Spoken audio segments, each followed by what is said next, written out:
question here, but I was curious. Well, under what circumstances might you consider producing a series of art for money in this fashion? Are there any circumstances under which you do it? Are there any products for which you'd actually like to do it, or services? Any companies that you're really down with? And if they said, "Hey, well, could you do us a series of art along these lines for us, and we give you money?" Would you ever consider it, or is it just a total never? Well, yeah, there are many I'm not anti-advertising. I'm not anti-making money. No. I'm going to try and sell these dolls when I'm done. Yeah. I am, in fact, anti-working crappy jobs my whole life. Yeah. And I am anti-not being able to do what I want to do. I just had a job interview recently. I'm going to have to go back to work. Yeah. And I mean, if a company if they just liked my aesthetic, and they wanted me to produce a series of ads for print media, I think that would be pretty hilarious to see legal billboards go up. Yeah. But I wouldn't do illegal work for companies, because again, I'm not a fan of that. Under no circumstances.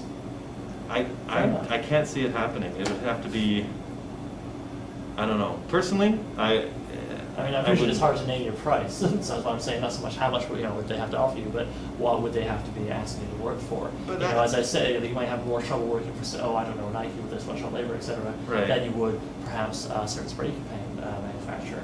Well, in fact, the sponsorship model that we talked about already exists with spray cans. And they have tours very similar to skate tours, where they go around. But do they have folk creating art? Well, maybe that's maybe supply. That's not the best example, but maybe I don't know. A certain brand of skateboard asked me to do wheat paste, stencils of dudes on their skateboards, or dudes with their skateboards for a head. You know what I mean? The more like something like that. Is there any kind of product that might tempt you, or or is it not even necessarily the issue of the product, but it also comes back to?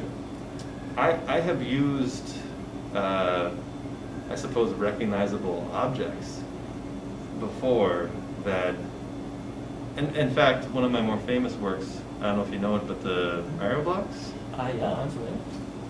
I once, right after that blew up, I was asked by someone, "Well, isn't this all just guerrilla advertising for Nintendo? Why are you doing this? Why it's like wearing, it's like those people who wear, Adidas T-shirts. Just they're not being paid to be a billboard for Adidas, no, but they pay to do the brand association is powerful enough that they want to be a part of that. A part of that, and I don't know. My answer was simply that Nintendo is a visual touchstone. The Mario blocks for our generation. At that time, nowadays, actually, Nintendo has recognized this, and they have a whole bunch of Mario block toys and piggy banks and things you can buy, but at that time there was nothing to buy except the retro game, which you would buy for like at a used store, or just buy the ROM. The core problem again goes back to how in our culture we have allowed it to become a non-participatory culture, where we no longer own our own culture.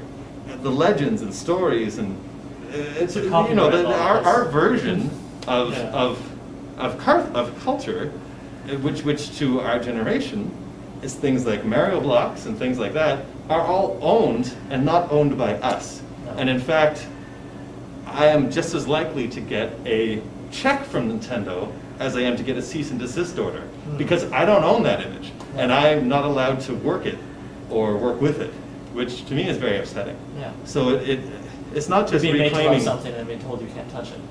Well, it's something that I feel like we own, but of course, I don't. I'm not. We're not supposed to participate in culture, remix it.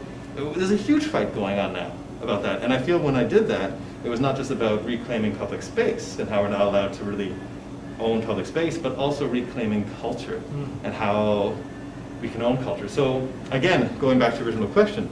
If the company was like a small skateboarding company that I was really into, maybe they were hooking me up with some free decks, and all I had to do was do some work I would like to do anyway. Yeah.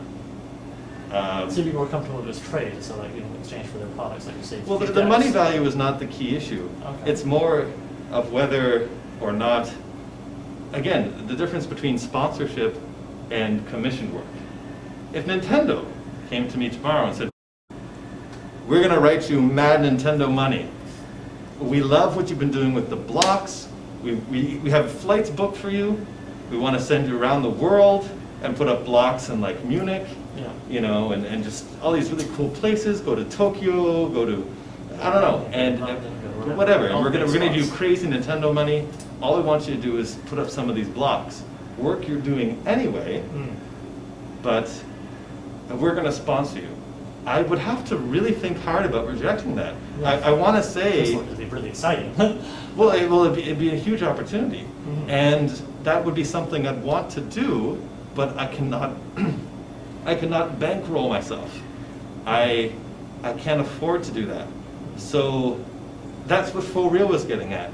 And the Vespahead works are not aesthetically unpleasing, and perhaps they are work he would want to do, but cannot bankroll himself. So, yeah, I mean, there's... I guess when I said absolutely not, the Nintendo example is an example of where I might. But, yeah, I mean, it's... All right. Well, no, that's fair enough, man. I think you guys did that pretty well. Okay, so we're going to wrap up with one last question here.